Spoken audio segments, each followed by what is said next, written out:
So we're going to be force feeding an aquatic turtle. The first thing to know is that their stomachs sit about midway from the head all the way down to the tail. So we want to make sure that we have the appropriately sized tube.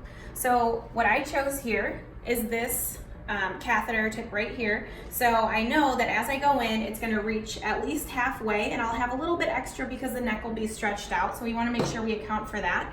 A tube this size might be good for a box turtle or smaller turtles, but if this turtle's head is completely out and we are tube feeding it, this tube might only make it slightly past where the shells start. So that wouldn't make it all the way down to the stomach and will likely result in regurgitation. So getting the appropriate size tube is one of the most important things. Next, I've lubed my tube to make sure that there is adequate supply on here, just so that it makes tubing easier, no irritation for the esophagus. And my next most important thing, having a mouth gag. This is really important when we're using smaller tubes or non-metal tubes because these guys do have strong mouths. This one might not necessarily bite through the size tube that I have, but it's good to have just so that it keeps the mouth open. It doesn't prevent the flow at any point. So we're gonna go ahead and tube feed.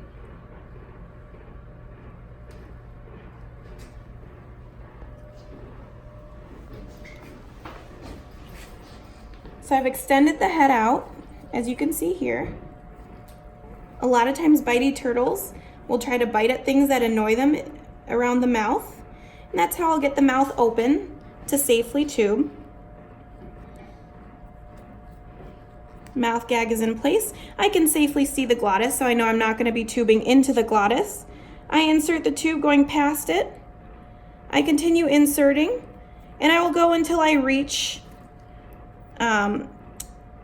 back pressure here. So I can no longer go anymore. Most of my tube is in. I know I'm probably in a good spot. I'm only tubing 0.5% right now. Their stomach capacity can be between 2 and 5%. So as we start force feeds, we start at a lower percentage and we work our way up to make sure their stomachs and GI tracts are ready to take that amount of food. I'm going nice and slow with this 0.5%, constantly watching the mouth to see if there's any regurgitation that's coming up, and if it does, we will pull the tube and we will go from there. Going nice and slow, watching.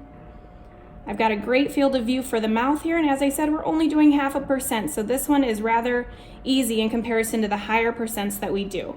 I have finished tube feeding. I kink the tube completely. I pull all the way out and I remove the mouth gag. And we're just gonna keep them elevated. We're gonna hold them right up for just a little bit to help gravity do its job in keeping that food right in the stomach.